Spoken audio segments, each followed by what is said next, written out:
All right. What's going on, everyone? Welcome back to the Tone Theory live stream series. It's been a few weeks since I've done one of these. The truth is, because I've been preoccupied with getting the new live stream series up and going. If you don't know, we are going to be doing some full band live shows from here in my home studio. The first show is going to be July 11th of 2020. That's a Saturday, July 11th, 2020. And we've got something cool going on today. First of all, there's a discount. There's a sale going on in my store, 25% off everything in the store if you use the code RS25 at checkout. Also, in the description box down below, you will find a donation link, a PayPal donation link, which is a pay what you want link. And that is to help get the full band live stream show series started. It's to help offset some of the upstart costs of getting this thing off the ground and going. The show is going to be completely free. We're not going to charge admission or anything like that. But if you want to support it early on, you can click that PayPal link down below, donate $1, donate $5, $100, whatever you want, and you will get your name listed in the description of the live stream shows as an early supporter if you do it before July 11th. So that's what's going on today. Check out that link. We'll also have everything going in the chat. As always, let me know where you're tuning in from if you're watching this live, and I like seeing that in the chat. So today we're talking about pedal order on Tone Theory, and does it really matter? Now, if you know anything about effect pedals, you know that there is kind of a general consensus in terms of order of types of effects, and we'll go over that briefly here. That's something I go into more in depth in my tone course, so if you are new here or new to this style of playing or new to these concepts, you can check out the tone course down below. But if you look over here, I've got a little pedal board, quote unquote, put together. Now, this is a series of effects that I use pretty regularly, and this is how I would lay them out. And what we're going to do in today's video is talk about pedal order and what you can kind of do to change that around. You can sort of experiment with things. You don't always have to go with that set pedal order that everyone always talks about. Now, there are some things that you want to avoid that we're going to talk about specifically with the fuzz pedals and things like that here, but the point of today's stream, today's video, is to show you some ways that you can start to experiment and try out different things with pedals that you already have and get different sounds and effects that you wouldn't normally get just by swapping some pedals around. So right now I've got the Waterfall Chorus, the Maxon 8999. This is an analog delay. This thing is probably one of my favorite delays of all time. And I've got the Ventress on. And before I went live, I was messing around with this tone here.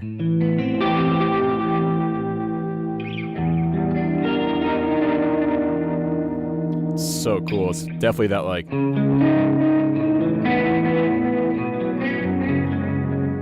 I can't play the actual song or else this video will get blocked. And the tone, the amp I'm using today is my new RSA 23, which is behind me there, and I'm going into the aux. So here is just the amp. So pretty well broken up, but it'll clean up if you lighten up the touch a little bit. So, pedal order, does it really matter? Well, yes and no. Yes, because depending on what type of effects you're using and what type of bypass those effects are, whether they're buffered bypass or true bypass, they can have a positive or negative effect on your tone depending on what is before or after that effect in line. So just quickly here, I'll switch back over to the pedal view. First off, we've got the Tone Bender Mark 1. This is an all analog fuzz, germanium transistors. Then I've got my compressor. This is the Strymon Compadre, and I've set this up for buffered bypass today to kind of show you. You can do both buffered and true bypass with this. You would want to run buffer in a situation like this where you've got a long cable run. There's a lot of stuff in the way between the effect and your amplifier. It helps maintain your high-end clarity, your signal integrity before the front of the amp. Then I've got my overdrive section, which in today's video is just the Lark. This is representing any and all overdrives that you might have on your board. Then I've got my modulation section, which would be any kind of pitch modulation, vibrato, chorus, tremolo, anything like that. The waterfall chorus is filling that in today. And then we've got our delay section, which is the Maxon 8999. Then our reverb, which is the Ventris down here. So this is sort of the traditional layout in terms of signal flow and pedal order. And the reason for that is everything kind of plays nicely here. But we're going to swap some stuff around and kind of experiment and see what changes when we just move some stuff around. So first and foremost, the fuzz pedal and the compressor. So this is a really important thing to figure out. Generally, you want to have things like your fuzzes and your wah pedals early on in the chain. Specifically fuzzes, especially old school style circuits like this tone bender here, because oftentimes these germanium transistors that are in here that are amplifying and adding the clipping to the circuit, they don't like to see any kind of buffer before them. They don't like to see sometimes any compression and things like that. They can get real finicky. So let's experiment with that real quick. Here is the tone bender.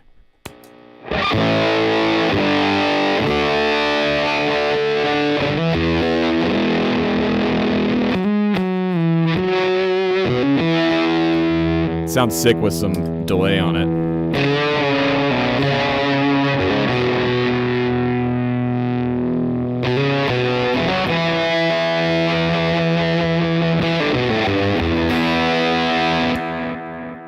Oh, we got Pete up in the top chat. Yeah, if you guys want to ask some questions, we'll do a little bit of Q&A at the end of this. Thanks for all your insight. Been subbed to you for a long time and learned so much. Thanks, man. Just want to say thank you for what you put into the world. Appreciate it, man. Michael, thanks for the donation. And again, if you're just joining, 25% off everything in my store for the next 48 hours if you use the code RS25, and then you can support the new full band live stream series by donating in a pay what you want PayPal link, also in the description box down below. All right, that is the fuzz. Now you can tell it sounds great on its own, and when I hit the compressor on after it,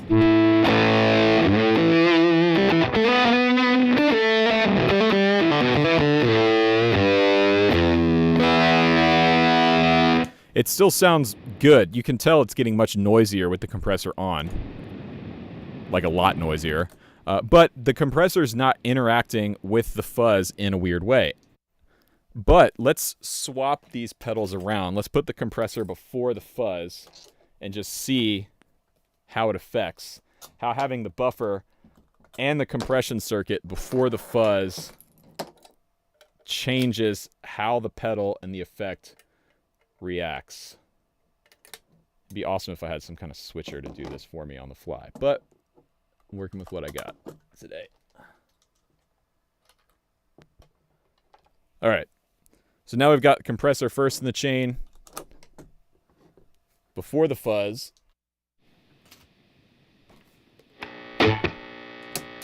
Turn the pedal off. So now, dry signal, compressor. And you can tell I'm squashing the crap out of it. There's a ton of compression going on. And now fuzz.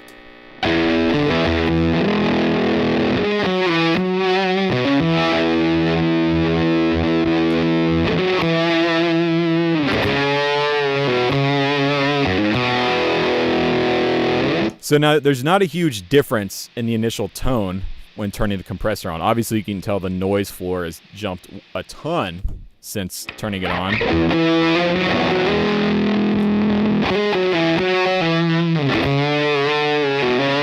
And it is changing the tone, but it's not changing the tone in a bad way. But here's what it is doing. One of the great things about fuzz pedals like this is the way they clean up with the volume knob on your guitar. So here's the volume all the way up. And now the volume at about 5.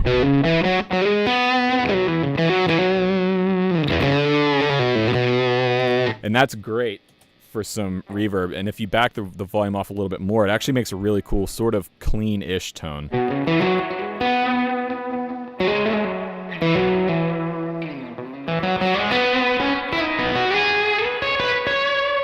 It almost sounds like there's an octave on it, but there's not. It's just the fuzz pedal. That's an old school trick to like beef up your clean tones, kick your fuzz on, and I've got the volume on my guitar literally on like 1.5. So you can tell there's a little bit of that fuzz there, but you're getting those harmonics coming through. It sounds awesome. But now listen to what happens when I kick on the compressor.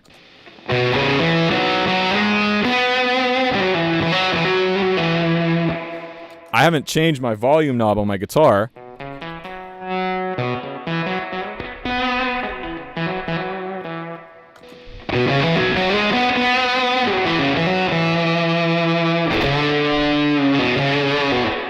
But it's acting like I just boosted my volume all the way up. Now, that is not necessarily a bad thing, right? It is adding some sustain as well, which is a common thing why a lot of players will put their compressors before their overdrives, is because it's a good way to add sustain to your overdrives, and it'll do the same thing with this fuzz here.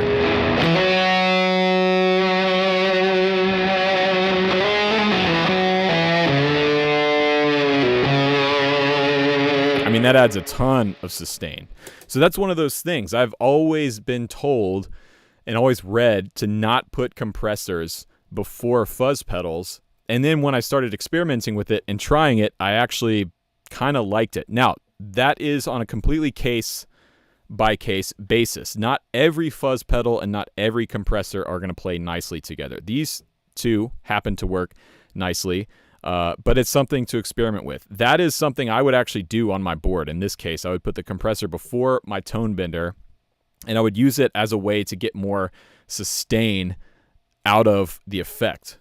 Rick Beato in the top chat. What's up, man? Do I have any of your pedals over there? I thought that tone bender was yours. No, I don't. It's definitely not yours. I can tell you where to get one, though. Actually, I can't. They're all gone. All of these are all gone. So, all right, let's move on and talk about the next most common sort of pedal effect, pedal order thing, and that is the relationship between delay and reverb. Pretty much everywhere you look online, you're going to see people talking about putting your delays before your reverbs, and there's good reason for that, which is usually you want the reverb to be the last thing in your chain because it's going to take on everything that's happening before it and have that affect. Sorry, I just realized you couldn't see me. And have that affect what's going on in the reverb. So if you, for instance, were playing, like right now I've got it kind of on a hall setting here. That's essentially simulating my amp in a big room, right? And so in that case, if I was using, you know, some chorus and some delay, I want that before the reverb so it sounds like it's all in the room.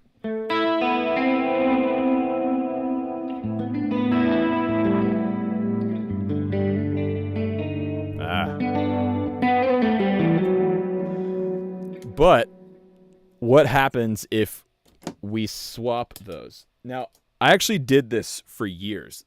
On my main pedal board, the first real pedal board I ever built, I really didn't know what I was doing, and I just happened to put my delays last. And I ran it that way for a really long time, and it actually sounded really cool.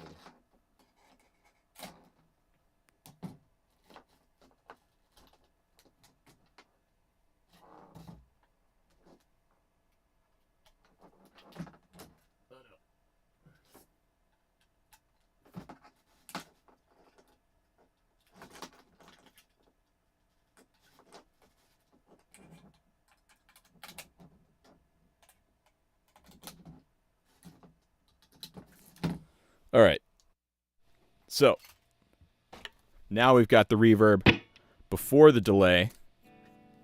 Delay is last thing in the chain. Here it is on its own. That's like one of the best sounding analog delays ever. It's so warm, and there's a little bit of modulation there. It's real subtle, but it's there. So for this example, I'm going to crank the delay amount and the repeats. So it's really It's really prevalent. Now I'm going to kick on that same reverb that I had before.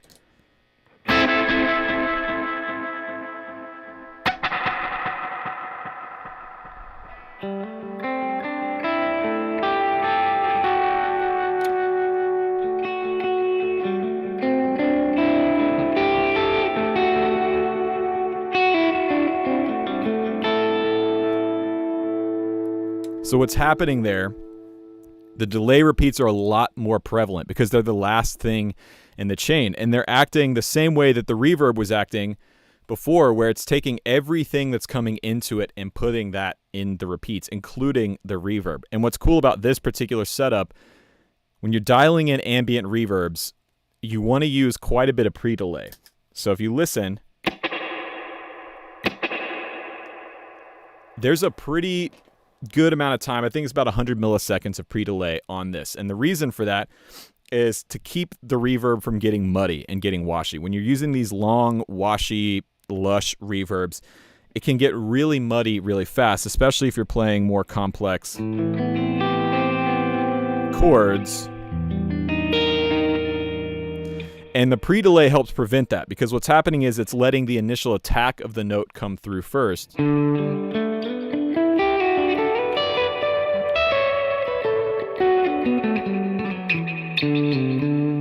And then the reverb is filling in underneath the note, especially on chords. It's really useful.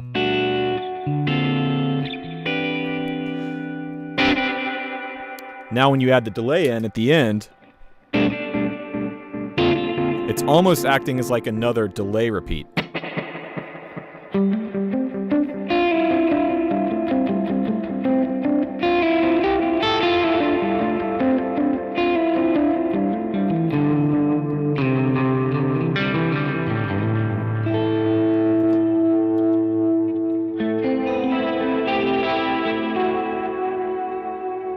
I think that's a super cool way to run your reverbs and your delays. And that's something you can pretty easily experiment with depending on how you've got your board set up. Now, I have one of those Boss switchers on my main pedal board, the ES5, and this is one of the things I really like about that switcher is you can actually change the pedal order in real time. I'm not sponsored by Boss or anything. I paid full price for that thing a few years ago, but that's one of the reasons I bought it, is because you can do this kind of thing per preset. So if you've got a specific sound in mind for a song, you could absolutely take your delay, put it after your reverb, and then swap your fuzz pedal or your wah pedal or whatever and put it in a completely different loop.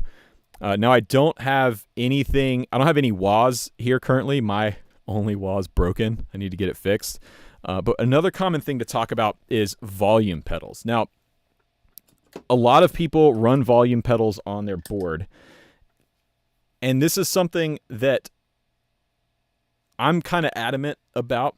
Most players I know, a lot of guys that I know that play, will put their volume pedal after their overdrive, right? So you'll have your compression section, your fuzz, your wah, whatever's in the front, then your overdrive section, and then your volume pedal might be somewhere here in between your overdrives and your modulations. Now, I understand that.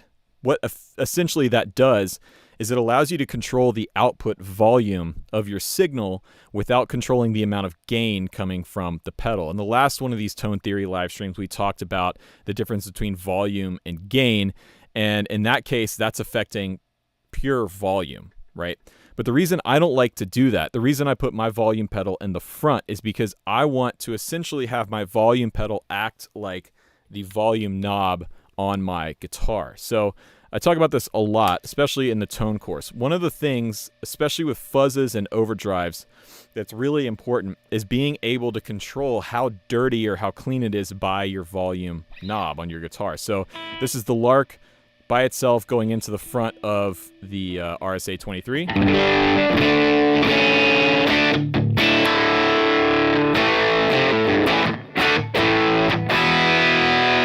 Pretty raunchy sounding overdrive. By the way, for everyone that's just joining in, 25% off everything in my store for the next 48 hours. If you use the code RS25 at checkout. And if you want to support the new live stream series that we're getting going, the full band live show series, you can donate whatever you want. Donate $1, $5, $10, $100 in the PayPal donation link down below. That's helping us buy the rest of the stuff that we need to get this live stream series going. And if you do that before July 11th, you will be featured as a live show supporter in the description of each video. So check out that link. It's in the description box. It's also being dropped in the chat here. So volume pedals. I like running mine before pretty much everything. In fact, the volume pedal for me is literally one of the first things in the chain. I always put it pretty much here right before my compression and things like that. And the reason is I like to control how much gain is coming from my overdrive section into the front of the amp. Over the course of a song, you want to be controlling your volume. You should be playing to the song, right? So let's say we have a big intro into a chorus.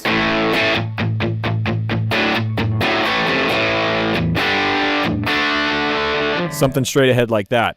And then we go to the verse. Well, my job as a guitar player is to play to the song and sit underneath and support the vocals, whatever's going on over the verse. And so oftentimes what I will do is jump on my volume pedal and go from 10, which is this right here, and roll my volume back using my pedal to about 5 or 6.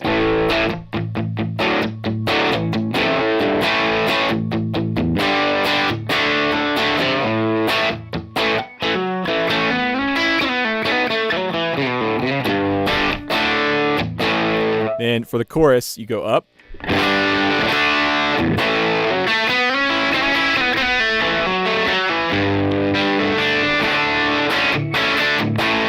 Then back down for the verses or the bridge or whatever you're doing. Having your volume pedal there allows you to control that gain. It's essentially acting the same way the volume knob on your guitar would. E. Bathurst, you know the Lark is based off your old Skylark, but is it an amp in a box or an overdrive tremolo? It's a little bit of both. So it was originally designed as an amp in a box preamp style pedal to emulate the GA5T Skylark. But the way we end up getting the circuit, it's actually quite a bit more gainy than the Skylark will get.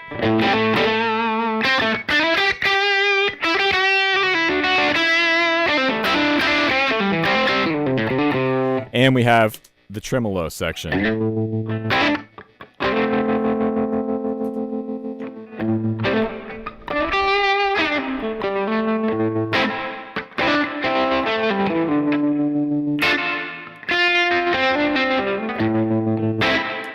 Yeah, so now the one thing I generally don't like to experiment with in terms of pedal order is overdrive placement. I'll pretty much always leave them where they are in the chain, similar to this setup. So fuzz, compression, overdrive, modulation, and then delay and reverb or reverb and delay. But one thing that you can experiment with that's sometimes cool to use in like a studio setting or if you're recording something is putting the modulation effects before your overdrives. So in this case, we've got the waterfall chorus from Jam pedals, and we're going to put that before the Lark.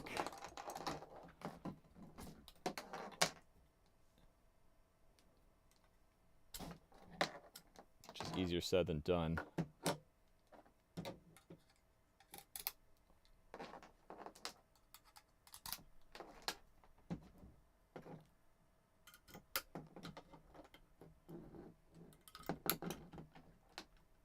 Now my organization's going to be all over the place, but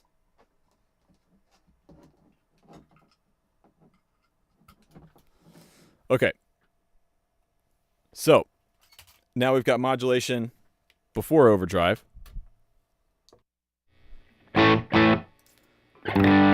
So here's the overdrive on its own.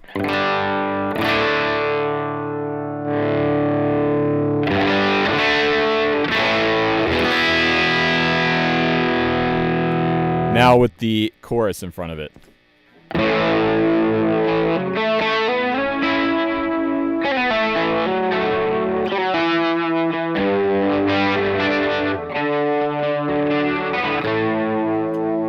Now you can tell it's almost more effective. Like it's almost got more depth to it. Here it is by itself. That's the chorus by itself.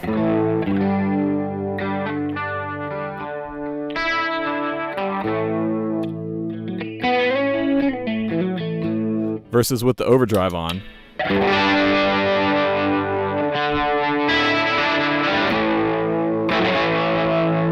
It has more depth to it, which is cool. And what you can do, if you wanted it a little cleaner, you didn't want that much overdrive, but you wanted to maintain that depth from the modulation, roll your volume on your guitar off. So this is all the way up. And if I clean it up with my volume knob,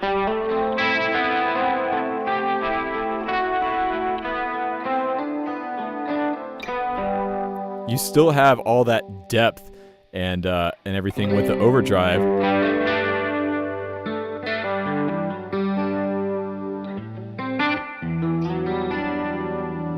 Put some delay on at the end there.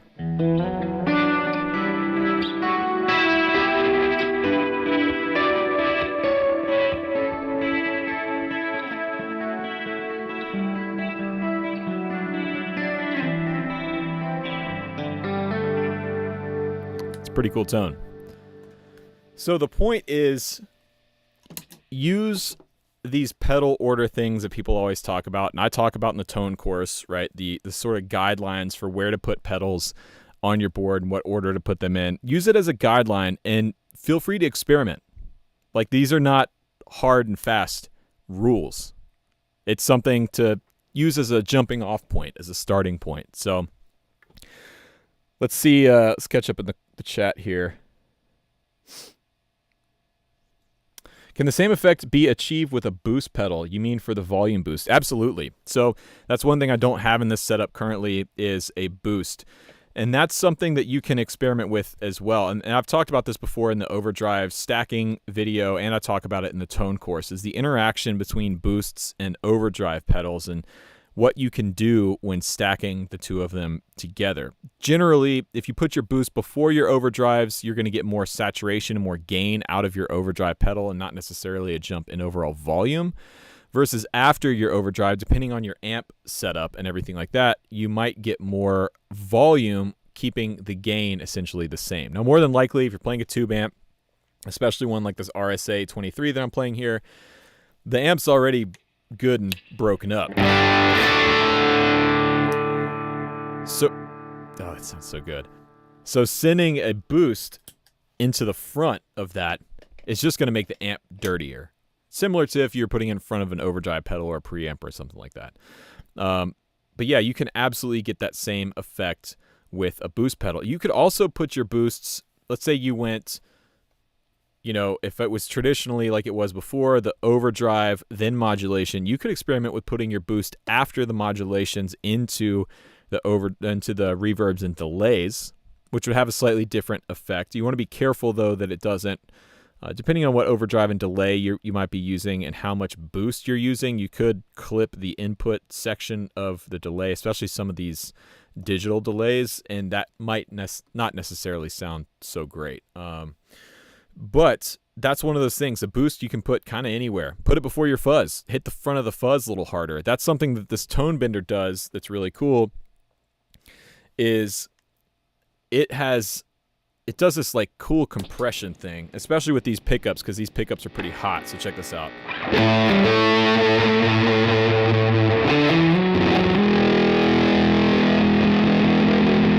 You hear how the fuzz kind of compresses and then it blooms open a little bit?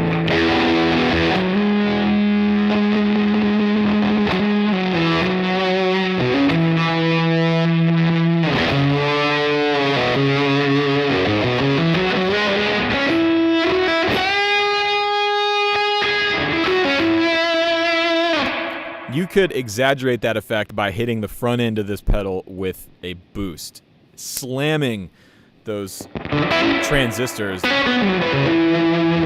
lot harder and get that really sort of compressed blooming effect, which I think is awesome.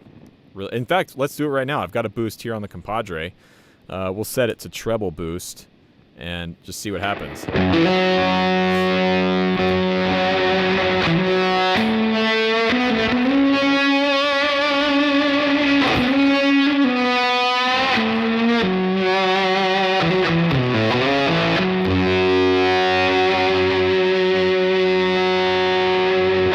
that sounds awesome.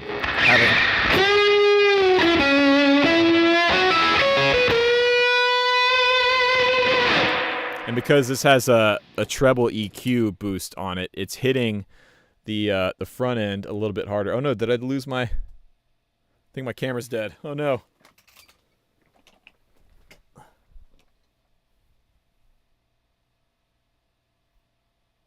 Well, the camera died. There it is. Okay, good. So we'll take a couple more questions here. Frank, thanks for the top chat, man. Third stone from the sun. Sinister gets it. Yeah, the camera died. So anyway, that's this episode of Tone Theory. Thank you all for hanging out. Don't forget to check out the links in the description box down below. Be sure to don't touch anything on that board. I won't, Subi. I'll leave it exactly as it is right now. Yeah. If you want to donate to the new live stream full band series, you can do that via the link down below. All of the proceeds from that link are going to go directly to helping us get the rest of the gear that we need to get this new series on the air, which I'm really incredibly excited about. We had our first rehearsal last night. We got the band together for the first time last night, and it's going to be really cool. I'm really, really excited about it. Also, don't forget 25% off everything in my store for the next 48 hours with the code RS25 at checkout. Thank you guys so much for hanging out, and we'll get another one of these Tone Theory streams going real soon. Awesome. Thanks, everyone.